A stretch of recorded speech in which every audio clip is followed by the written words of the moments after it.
د یوخ کولی کلی پمنز که چه شنه ونه رنگارنگ گلان د انارو او منو باغونه او لور شنه غنده یه چاپیر کره وی یو غریب حلک اوسیده چه نوم یه حامد و د کلی کورونه تول دختو او لرگو جورد و کوچنی انگرونه یه لرل او د هر کور مخیته به د گلان و خوشبویه بوتی و لروا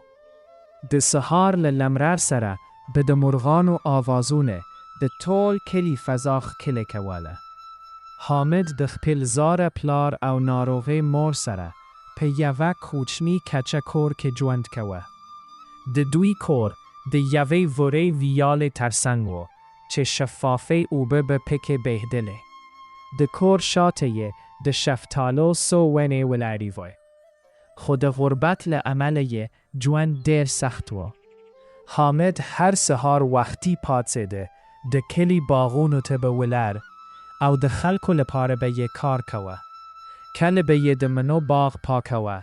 کله به یې اوبه خور کول او کله به یې وچې څانګې پرې کولې د 10 زره ډېر پاک و او د کلي ټول خلک به یې په شخ اخلاقو یادوه یو ماښام کله چې د غرونو تر شا سور لمر پیتېده او د اسمان رنگ د سرو زرو په شان ښکارېده حامد د باغ له لارې کور ته روان و ناڅاپه یې د یوې زارې ونې لاندې د یوې نجلۍ ژړا واورېده هغه ورو ورنندې شو یوه نجلۍ چې سپینې جامې یې اغوستې وې او اوږده تور ویښتان یې پر اوږو خور و د ګلابو تر بوټو لاندې ناسته و او اوښکې یې تویولې حامد حیران شو او ویل خورې ولې ژاړې نجلۍ سر را پورته کړ د هغې اوښکې د سپوږمۍ په رڼا کې داسې ځلېدې لکه د سرو زرو څاڅکې هغې په غمجن غږ وویل زه دلته یوازې یم زما کور له ما ډېر لرې دی حامد زړه سوی وکړ او خپل د ډوډۍ کوچني ټوکر یې ورته وراده کړ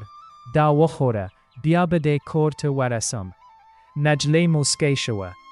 کله چې یې یوه اوښکه پر ځمکه ولوېده نو هغه اوښکې په رښتینو سرو زرو بدله شوه حامد حیران پاتې شو خو هیڅ طمع یې ونه کړه نجلۍ ورته وویل ته ډېر شه انسان یې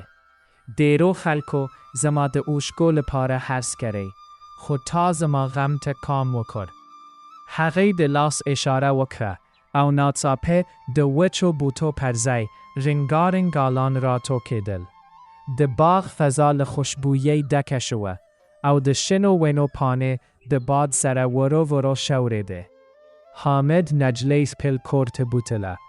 مور یې ورته تودې ډوډۍ او شیدې برابرې کړې پلار یې ورته د اور ترڅنګ ځای جوړ کړ نجلۍ ډېر خوشحاله شوه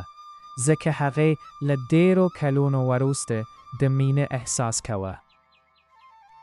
سبا سهار چې لمر راخوت د کلي خلکو ولیدل چې د حامد د کور شاته باغ څو چنده ښکلي شوی دی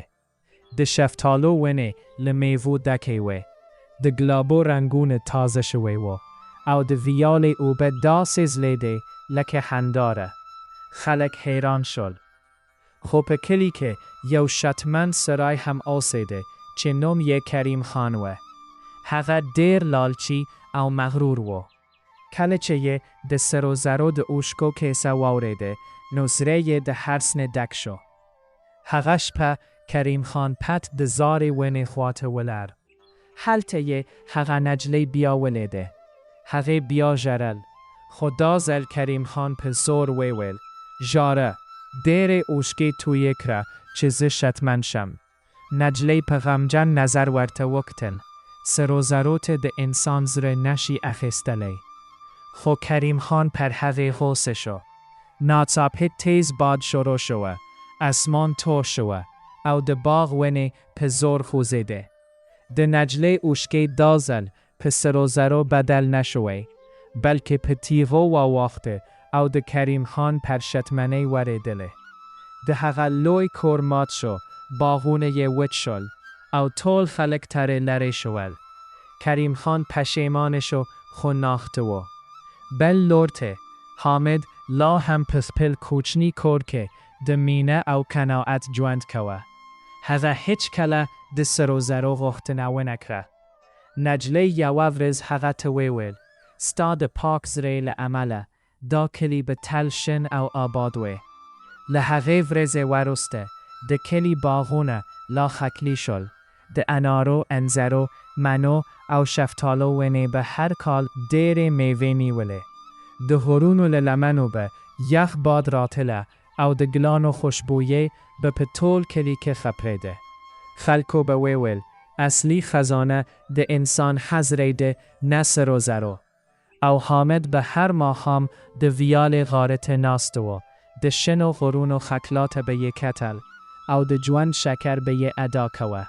خو رنگین پوهتو کارتون و اکثر خام خه سبسکرایب کی.